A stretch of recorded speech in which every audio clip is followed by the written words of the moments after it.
नमस्कार दोस्तों। डीआरडीओ जो हर बार भारत के लिए एक से बढ़कर एक नया इन्वेंशन करता है, आज डीआरडीओ ने नई हाइपरसोनिक मिसाइल बना ली है जिससे भारत की सुरक्षा और बढ़ जाएगी। यही नहीं, फिलीपींस ने फाइटर जेट्स के लिए बिड ओपन कर दी है जिसमें भारत फिलीपींस को तेजस फाइटर जेट बेचने के लिए ऑफर कर रहा है। इसके अलावा आपको जानने को मिलेगा कि रूस भारत को अपना ओरियन ई ड्रोन देने को तैयार हो गया है, साथ में टेक्नोलॉजी भी ट्रांसफर करना चाहता है। इसके बाद अगली खबर निकल कर आ रही है कि यूरोपीय देश चेक गणराज्य यानी कि चेक रिपब्लिक, जिसे अब भारत से बहुत बड़ी मात्रा में गोला बारूद चाहिए, तो आइए जानते हैं वह इसे कहाँ इस्तेमाल करेगा। और आखिर में आपको जानने को मिलेगा कि भारत ने 240 रूसी एरो इंजन्स की खरीद के लिए बहुत बड़ी डील पर साइन कर दिए हैं। तो चलिए शुरू करते हैं इस इंटरेस्टिंग वीडियो को। डीआरडीओ रक्षा अनुसंधान एवं विकास संगठन हाल ही में एक नई हाइपरसोनिक मिसाइल का विकास कर लिया है जो भारत की रक्षा क्षमताओं को कई गुना ऊंचाई पर पहुंचा देगी। ये मिसाइल ध्वनि की गति से 5 गुना अधिक तेजी से उड़ने में सक्षम है, जो इसे पारंपरिक मिसाइलों से अधिक घातक और प्रभावी बनाता है। इसकी रेंज और सटीकता दोनों ही अत्याधुनिक उन्नत होंगे, जिससे यह दुश्मन के गहरे से गहरे क्षेत्रों में सटीक प्रहार कर सकेगी। इस हाइपरसोनिक मिसाइल में अत्याधुनिक गति, सटीकता और आधुनिक नेविगेशन सिस्टम शामिल होंगे।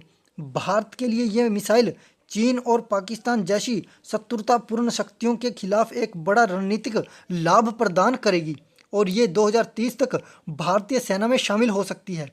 अब बात करते हैं दूसरी सबसे बड़ी खबर पर, जो फिलीपींस से निकलकर आ रही है, जिसमें फिलीपींस ने अपनी वायुसेना को आधुनिक बनाने के लिए फाइटर जेट्स की खरीद में तेजी दिखाई है। इस कदम के पीछे दक्षिण चीन सागर में बढ़ती भू राजनीतिक तनाव और चीनी आक्रामकता है। फिलीपींस को आधुनिक और उन्नत तकनीक से लैस 45 फाइटर जेट्स की आवश्यकता है ताकि वह संभावित खतरों का प्रभावी ढंग से सामना कर सके। भारत ने इस युद्ध में भाग लेते हुए फिलीपींस को अपना 5th जनरेशन तेजस फाइटर जेट ऑफर किया है। तेजस एक हल्का, तेज और अधिक युद्ध क्षमता वाला विमान है जो आधुनिक युद्ध परिस्थितियों में प्रभावी साबित हो सकता है। इस डील का मूल्य लगभग 3 से 4 बिलियन डॉलर के बीच है और ये भारत के रक्षा निर्यात के लिए एक महत्वपूर्ण उपलब्धि होगा। इससे फिलीपींस के साथ भारत के रक्षा संबंधों को मजबूती तो मिलेगी ही, साथ ही फिलीपींस पहले भी भारत से ब्रह्मोस मिसाइल खरीद चुका है, जिससे ये दोस्ती और गहरी हो जाएगी। इसके बाद अब बात करते हैं अगली बड़ी खबर पर, जिसमें रूस भारत को उन्नत ओरियन ई ड्रोन की पेशकश कर रहा है, जिसे मेक इन इंडिया के तहत भारत में विकसित किया जाएगा। इस साझेदारी में टेक्नोलॉजी ट्रांसफर भी शामिल होगी, जिससे भारत को रूस की अत्याधुनिक ड्रोन तकनीक का लाभ मिलेगा। ओरियन ई ड्रोन एक मध्यम ऊंचाई वाला लंबी दूरी पर बिना मानव के हवाई यात्रा कर सकता है, जो निगरानी, टोही और लक्षित हमलों के लिए डिज़ाइन किया गया है। ये ड्रोन 24 से अधिक घंटों तक हवा में बिना रिचार्ज किए रह सकता है और इसे आधुनिक सेंसर और हथियार प्रणालियों से लैस किया जा सकता है। भारत और रूस के इस एडवेंचर से भारत की रक्षा क्षमताओं में उल्लेखनीय वृद्धि होगी, क्योंकि ये स्वदेशी उत्पादन और तकनीकी आत्मनिर्भरता को बढ़ावा देगा। ये सहयोग से भारत को अपनी रक्षा आवश्यकताओं को पूरा करने के लिए विश्व स्तरीय ड्रोन तकनीक विकसित करने में मदद मिलेगी और साथ ही वैश्विक रक्षा निर्यात के रूप में इसकी स्थिति बहुत मजबूत हो जाएगी। जैसा कि आप सब जानते हैं कि पूरा का पूरा यूरोप और अमेरिका रूस यूक्रेन युद्ध में शामिल है, जिस सिलसिले में चेक गणराज्य भारत से गोला बारूद खरीदना चाहता है जो उसकी रक्षा क्षमताओं को मजबूत करेगा।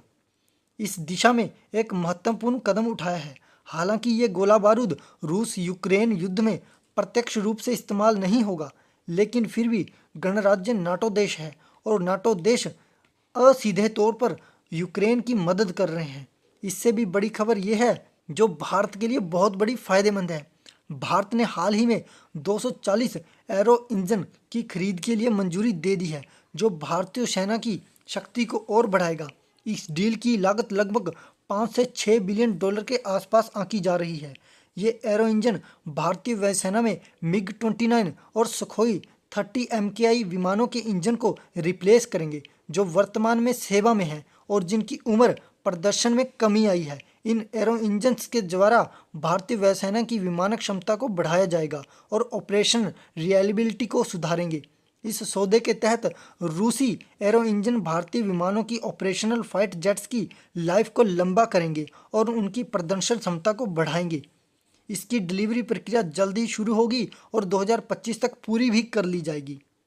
इन सब प्रयासों से भारत की रक्षा क्षमताओं को कई पहलुओं से लाभ होगा, चाहे वह हाइपरसोनिक मिसाइल हो, आधुनिक फाइटर जेट्स की सेल हो, या फिर उन्नत ड्रोन की टेक्नोलॉजी हासिल करना हो, या एरो इंजन्स की खरीद हो। ये भारत को एक मजबूत आत्मनिर्भर रक्षा प्रणाली के साथ वैश्विक मंच पर एक प्रमुख शक्ति के रूप में स्थापित करेगा। और आप सभी का क्या मानना है, अपने कीमती विचार कमेंट्स में जरूर बताना और इस चैनल को लाइक, शेयर और सब्सक्राइब करना मत भूलना।